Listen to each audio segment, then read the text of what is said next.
안녕하세요. 감성독서 감성전달자입니다. 오늘 여러분과 함께 나눌 책은 달콤북스에서 출간된 김정호 교수님의 흔들릴 줄 알아야 부러지지 않는다입니다. 바람이 거센 절벽에서도 굴복하지 않고 자라나는 소나무. 소나무는 곧게 자라려 하지 않는데요. 바람의 방향에 따라 몸을 구부리고 때로는 옆으로 뻗어나가며 자신만의 독특한 모양을 만들어갑니다. 부러지지 않기 위해서 말이죠.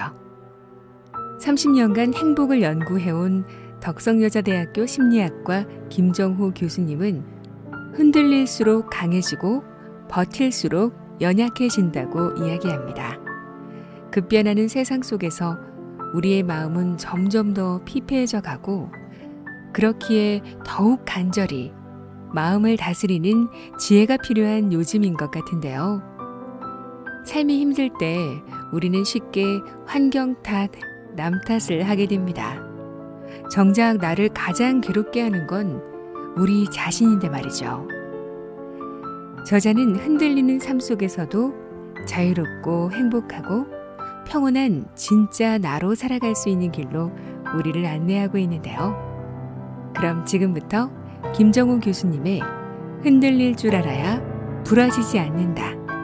책 속의 일부분을 들려드릴게요.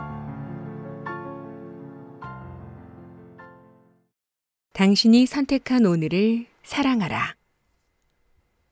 최근 드라마나 영화에 눈에 띄게 자주 등장하는 소재가 있다.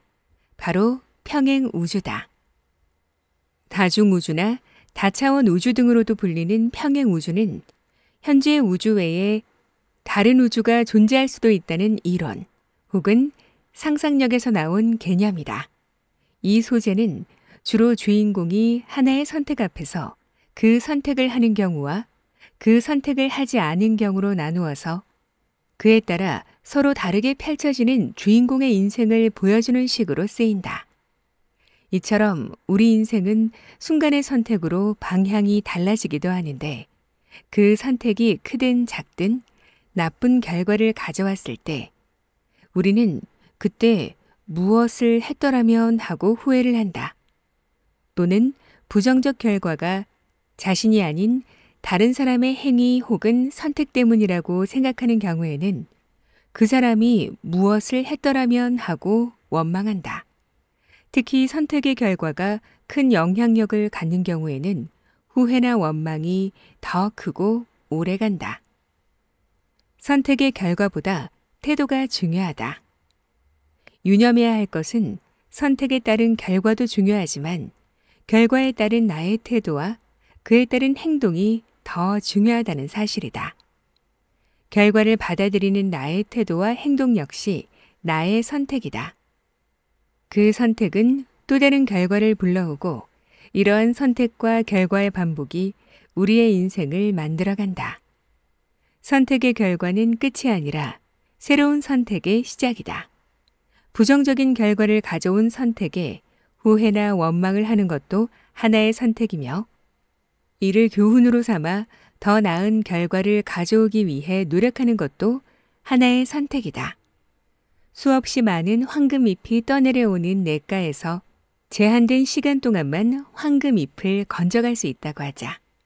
이 상황에서 자신의 부주의나 옆 사람의 방해로 자기 앞으로 오던 황금잎 하나를 놓쳤을 때 이미 흘러간 황금잎을 돌아보고 안타까워하고 그것을 놓쳐버린 자신을 자책하거나 옆 사람의 과실을 원망하면 그 순간에도 계속해서 떠내려오고 있는 많은 황금잎을 그냥 흘려보내게 될 것이다. 그러면 또다시 놓치게 된 다른 황금잎에 대해서까지도 첫 번째 황금잎을 놓친 자신의 부주의나 옆 사람의 과실 때문이라며 자책하고 원망하게 된다.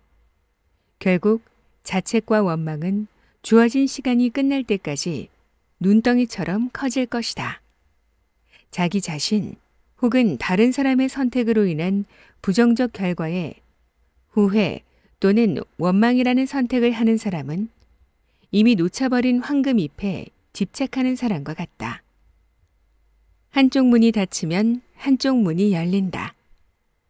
로또 복권 1등에 당첨된 주부가 있었다. 갑자기 부자가 된 그녀는 살던 집을 팔고 크고 좋은 저택으로 이사했다.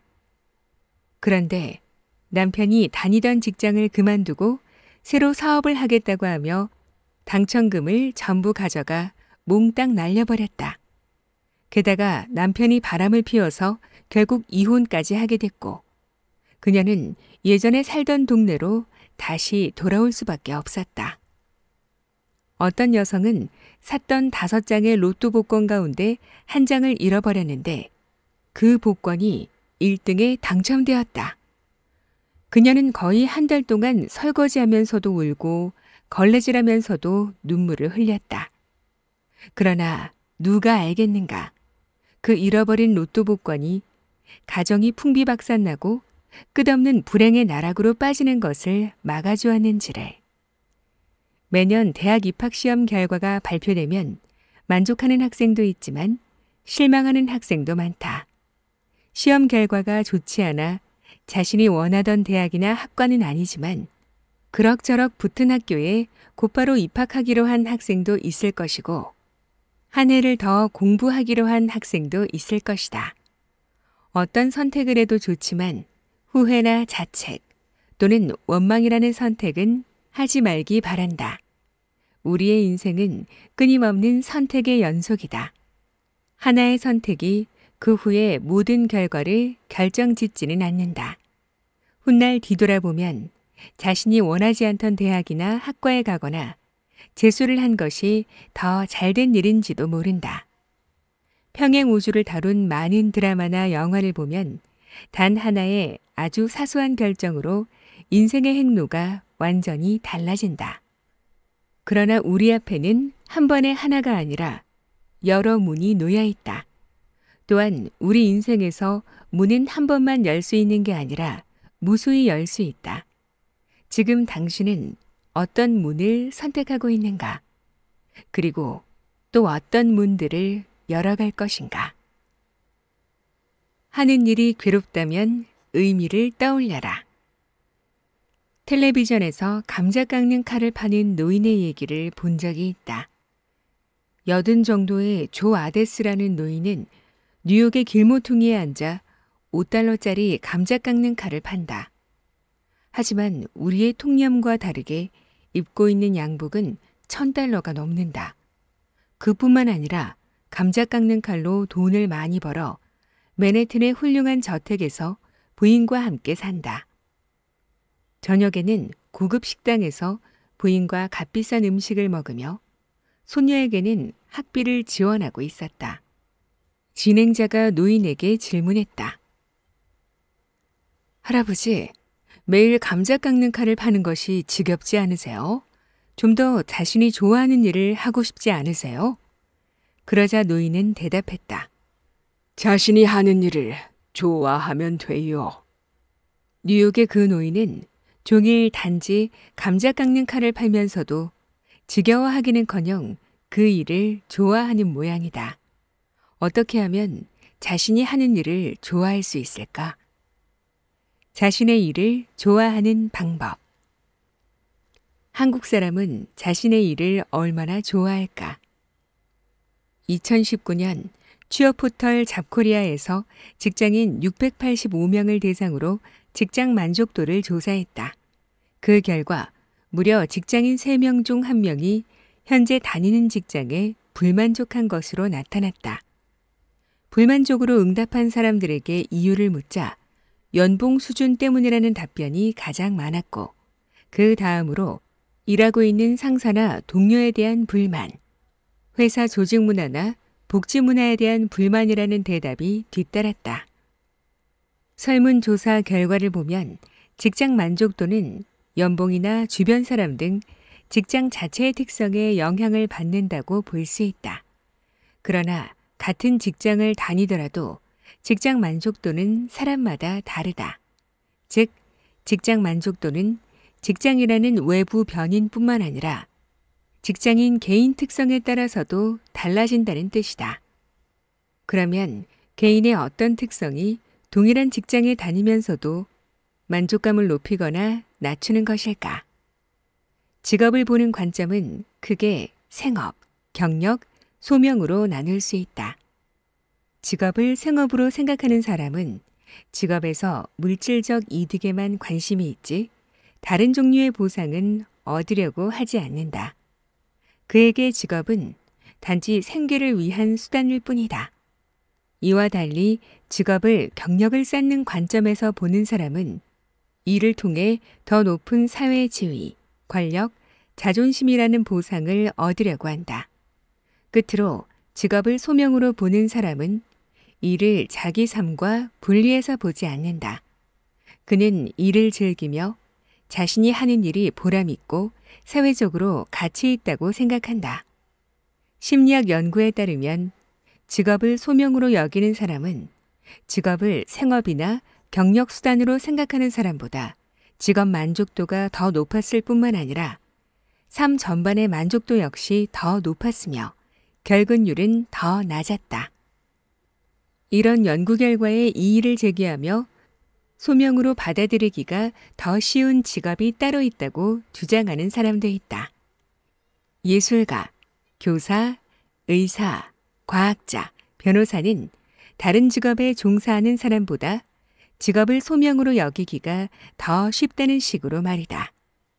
그러나 조사에 따르면 동일한 직종 내에서도 사람마다 자기 직업을 생업, 경력수단, 소명 등으로 다르게 보는데 바로 이러한 차이가 같은 일을 하면서도 사람마다 다른 직업 만족도를 보이는 원인이라고 밝혀졌다. 한 연구에서는 동일한 병원에서 일하는 청소부 28명을 인터뷰했는데 직업에 만족하는 사람들과 그렇지 않은 사람들은 일에 서로 다른 의미를 부여했다. 일에 만족하지 못하는 사람들은 자신의 직무를 별로 중요하다고 여기지 않았고 최소한의 일만 하려 했으며 보다 적은 사람들과 상호작용했다. 반면 일에 만족하는 사람들은 자신의 일이 환자의 쾌유에 중요하다고 보았다. 그들은 청소뿐만 아니라 환자나 방문자를 도우며 간호사들과도 상호작용을 더 많이 해서 전체 업무가 부드럽게 흘러가도록 했다. 그들은 자신의 일을 단지 바닥을 닦고 쓰레기통을 비우는 개별적인 일이 아니라 병원 전체의 시각에서 통합적으로 보았다. 이처럼 직업 종류가 아닌 직업을 대하는 개인의 태도가 직업 만족도를 결정짓는다. 무엇을 위해 일할 것인가? 안타깝게도 한국에서는 직업을 생업으로만 보는 관점이 가장 지배적이다. 직업 선택 요인에 대한 2021년 통계청 자료에 따르면 직업 선택 요인의 1위는 수입으로 전체의 38.7%를 차지했다. 반면 보람이나 자아 실현을 직업 선택의 이유로 응답한 비율은 3.9%에 그쳤다. 직업을 소명으로 보는 사람보다 돈을 버는 수단으로 보는 사람들이 무려 9배 이상 많았다. 참 아이러니하다. 우리는 누구나 행복해지고 싶어 한다. 돈을 많이 벌려는 것도 좀 더 행복해지기 위해서 아닌가. 그런데 그것이 오히려 삶의 행복도를 낮춘다니. 심리학 연구에 따르면 물질적 욕구가 지나치면 오히려 행복에 방해가 되는 것 같다. 한 연구에서 대학교 신입생 1200명의 삶의 태도를 측정했다. 그리고 20년이 흐른 뒤 이들을 대상으로 다시 삶의 만족 수준을 측정했는데 대학 신입생 때 돈 많이 버는 것을 인생의 중요한 목표로 삼았던 사람들이 그렇지 않은 사람들보다 삶의 만족 수준이 더 낮게 나타났다. 일이 아니라 의미를 바꾸면 된다. 긍정심리학의 대가인 셀리그만은 행복의 3가지 요소로 즐거운 삶, 몰입하는 삶, 의미 있는 삶을 들고 있다. 여기서 의미 있는 삶이란 자신보다 더 큰 것을 위한 행동을 하며 행복을 느끼는 삶을 말한다. 자기 자신만을 위해 일을 하는 것이 아니라 다른 사람 혹은 사회 전체를 위한 일을 할 때 행복해진다는 것이다. 사회 전체를 위한 일이 따로 있는 건 아니다. 우리 각자는 자기 위치에서 사회를 위해 일하고 있다. 음식점에서 음식을 만드는 사람이 없다면, 버스나 전철을 만드는 사람, 운전하는 사람이 없다면, 스마트폰이나 노트북을 개발하고 만들고 파는 사람이 없다면, 옷이나 신발을 만들고 파는 사람이 없다면, 엘리베이터나 에스컬레이터를 만들고 수리하는 사람이 없다면, 거리를 청소하는 사람이 없다면, 영화를 만들고 상영하는 사람이 없다면, 종이를 만들고 책을 만드는 사람이 없다면, 상상만 해도 알 수 있다. 우리는 이미 자신뿐 아니라 모두를 위해 일하고 있으며 직업 하나만 없어도 삶이 얼마나 팍팍해지는지를. 우리 모두는 직업을 통해 누군가의 편의를 위해 일하고 돈을 번다. 그런데 우리는 직업 활동으로 돈을 번다는 생각만 하고 있지는 않은가? 누군가에게 편의와 행복을 제공하고 있다는 생각은 못하고 있지 않은가? 생색을 내라는 뜻은 아니다. 같은 일을 해도 그 일에 어떤 의미를 부여하느냐에 따라 일의 만족도가 달라지며 일의 내용도 변한다는 걸 기억하라는 권유이다. 지금 하는 일이 자기만이 아니라 다른 사람에게도 편의와 행복을 제공한다고 생각하는 사람은 자기 일을 소중하게 생각하고 일과 관련된 사람을 배려하는 마음으로 일할 것이다. 오늘 하루 몇 그릇을 팔았으니 얼마나 벌었나가 아니라 오늘 몇 명에게 건강과 행복을 주었나를 생각하며 뿌듯해할 것이다.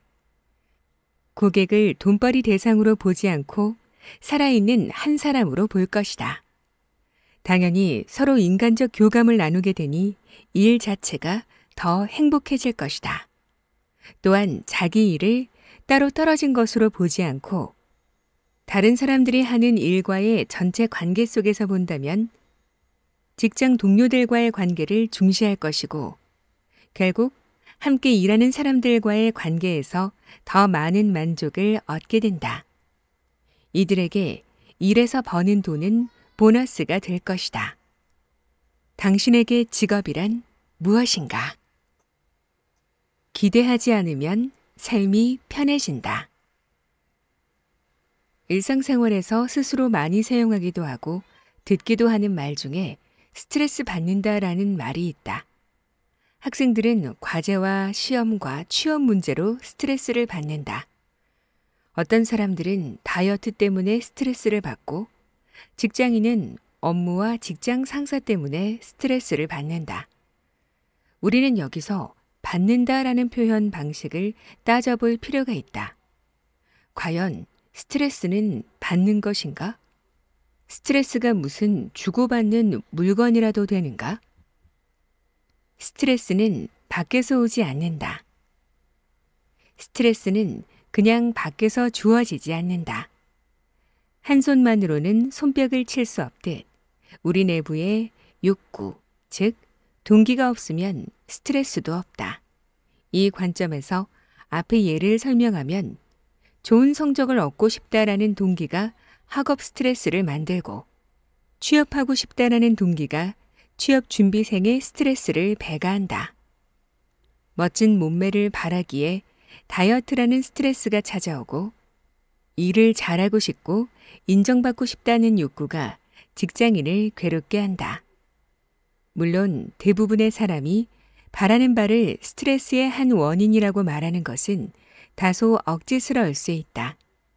그런 욕구는 당연하고 그러한 욕구가 있기에 스스로 발전하려고 노력하는 것 아니겠는가.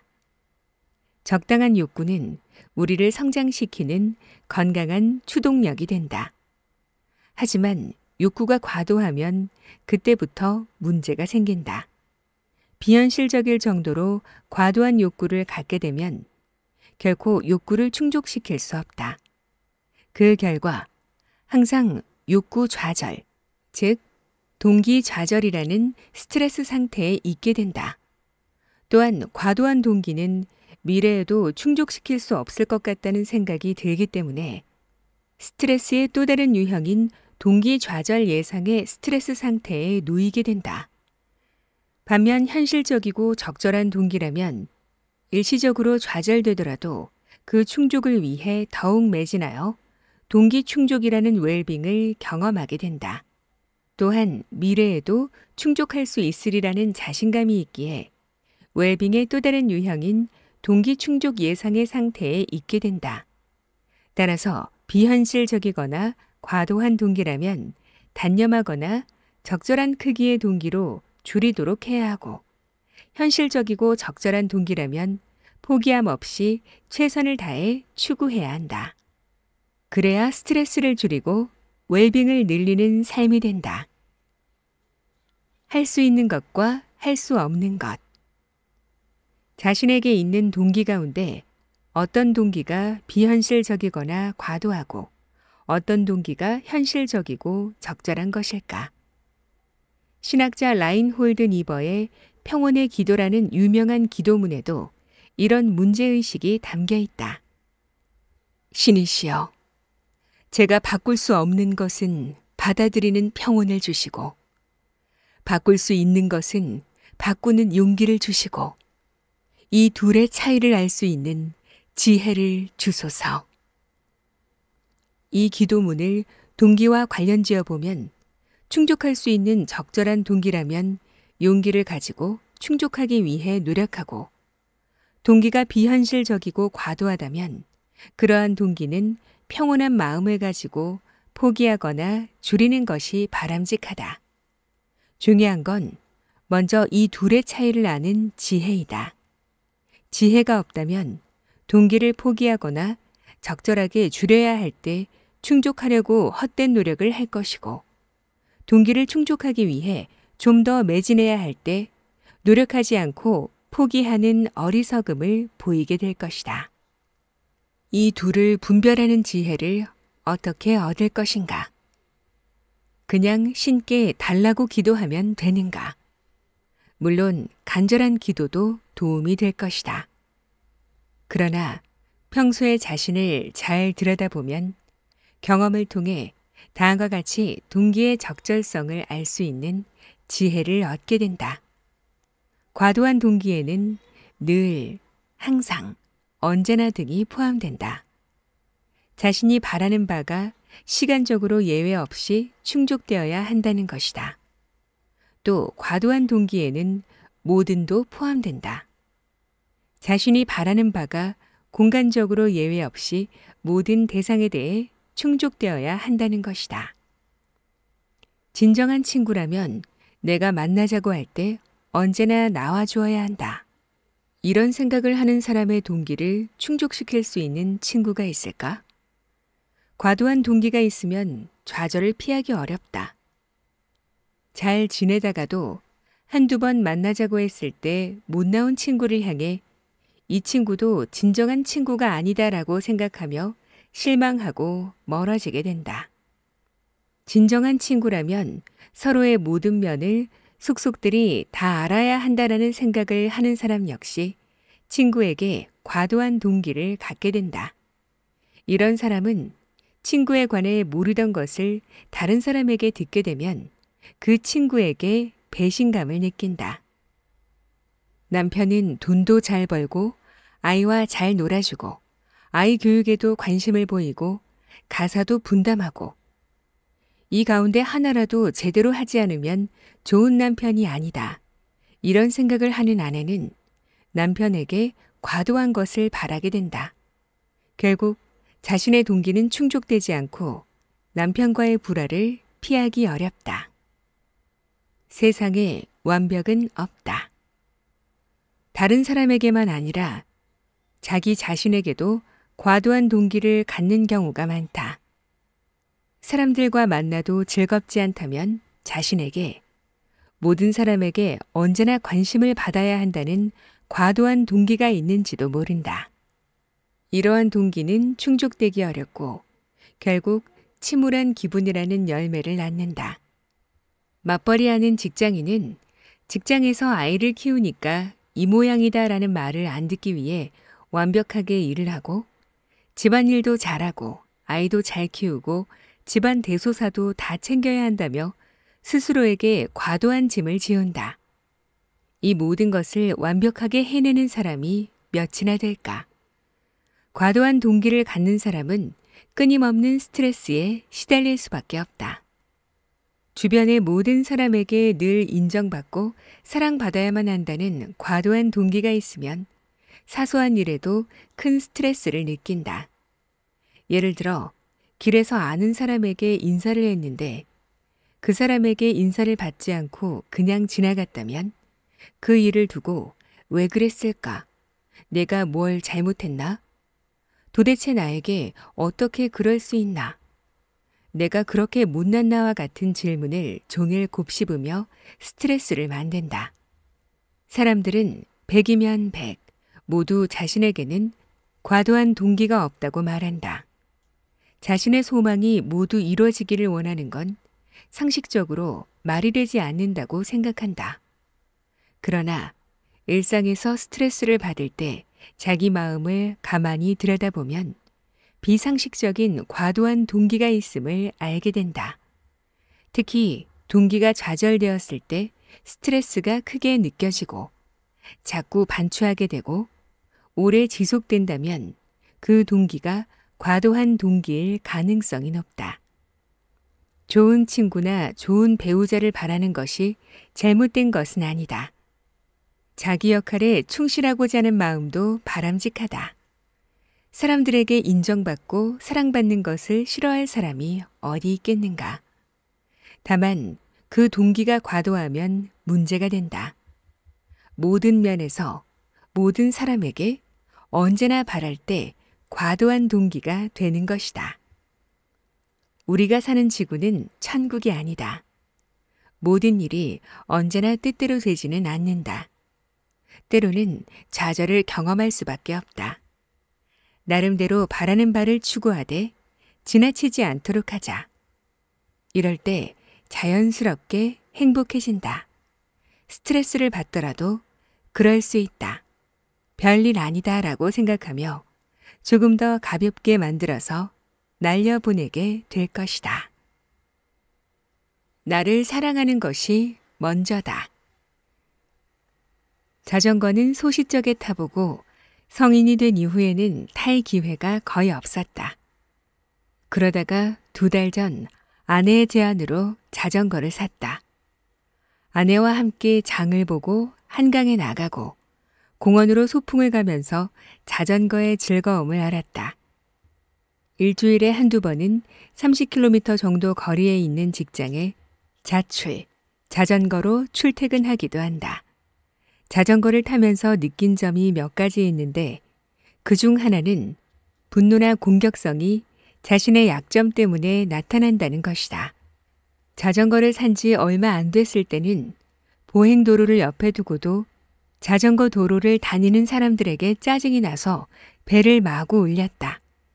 또 자전거가 오든 말든 곁을 보지 않고 앞을 가로지르는 사람들에게 화가 나기도 했다. 그런데 이제는 그런 사람들을 봐도 감정의 동요가 없다. 왜 그럴까 생각해 보니 그 사이에 나의 자전거 실력이 좋아졌기 때문이었다. 초반에는 자전거 타는 실력이 부족해서 안절부절 못했다. 손에 힘이 꽉 들어간 채 자전거 손잡이를 쥐고서 잔뜩 긴장한 얼굴로 페달을 밟았다. 그런 상태였으니 사람들이 앞에서 왔다 갔다 하면 혹시나 잘못해서 넘어지거나 사람을 들이받을지도 모른다는 생각에 신경이 곤두설 수밖에.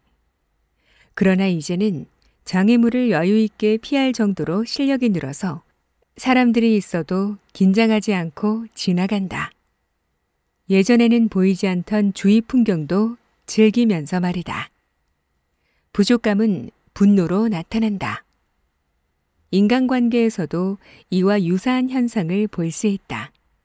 누구나 정도 차이는 있지만 종종 피해의식을 느낄 때가 있다. 문자에 금방 답장이 없는 것은 나를 무시하기 때문이 아닌가? 인사를 했는데도 그냥 지나가는 것을 보니 나를 싫어하나? 배우자가 결혼 기념일을 까먹은 것을 보니 사랑이 식은 걸까? 앞에서 좋게 얘기하지만 뒤에서는 나의 험담을 하고 있지는 않은가? 나를 모함하지는 않는가 등 내용은 다양하다. 누군가에게 화가 나는 것도 알고 보면 사랑받거나 존중받지 못하기 때문이다. 혹은 사랑이나 존중받지 못하면 어쩌지 하는 두려움 때문이다. 누군가를 미워하는 것도 결국 그가 나를 사랑하지 않기 때문에 혹은 사랑하지 않을 것 같기 때문이다. 실제로 그렇든 단지 피해의식이든 우리는 피해를 보고 있거나 당하리라고 주관적으로 생각할 때 공격적으로 변한다. 그러면 상대도 공격적으로 변한다. 이러한 감정의 악순환은 가족이나 직장 동료와 같은 가까운 관계에서 종종 나타난다. 매우 안타까운 일이다. 우리가 진실로 바란 것은 사랑이지 미움이 아니기 때문이다. 먼저 내 마음을 채워야 한다. 나의 내면이 사랑과 존중으로 채워져 있을 때 몸속 깊은 곳에서부터 든든함과 자신감이 차오른다. 인간관계에서도 피해의식에서 벗어날 수 있고 여유와 너그러움을 지닐 수 있다. 이렇게 사랑과 존중을 내 속에 채우는 좋은 방법이 있다. 바로 자비수행이다. 자비수행이란 나 자신부터 시작해서 가까운 사람에 이어 먼 사람에 이르기까지 영역을 확장해 소망과 축원을 보내는 수행이다. 수행이라고 하니 거창하게 느껴지겠지만 사실 누구나 쉽게 할 수 있다. 다음의 문구를 매일 되뇌기만 하면 된다. 누구가 건강하기를, 누구가 평화롭기를, 누구가 행복하기를, 누구가 성장하기를, 누구에 먼저 나를 넣고 다음에는 가까운 사람을 넣고 가급적 생생한 심정을 그리며 자비를, 사랑하는 마음을 보낸다. 이 수행을 매일 꾸준히 하면 사랑과 존중이 마음속에 점차 튼튼하게 뿌리내릴 것이다. 지금까지 흔들릴 줄 알아야 부러지지 않는다. 책 속의 일부분을 들려드렸는데요.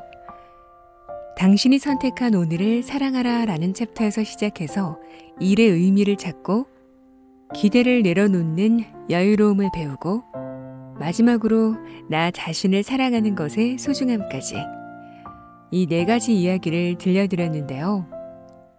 책은 우리에게 있는 그대로의 나를 받아들이며 세상과 조화롭게 살아가라 라는 메시지를 전해주는 것 같습니다.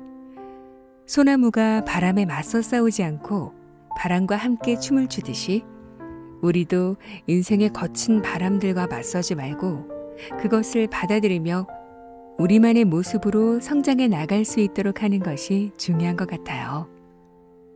오늘도 끝까지 함께 해주셔서 감사합니다. 그럼 저는 또 좋은 책으로 찾아뵐게요.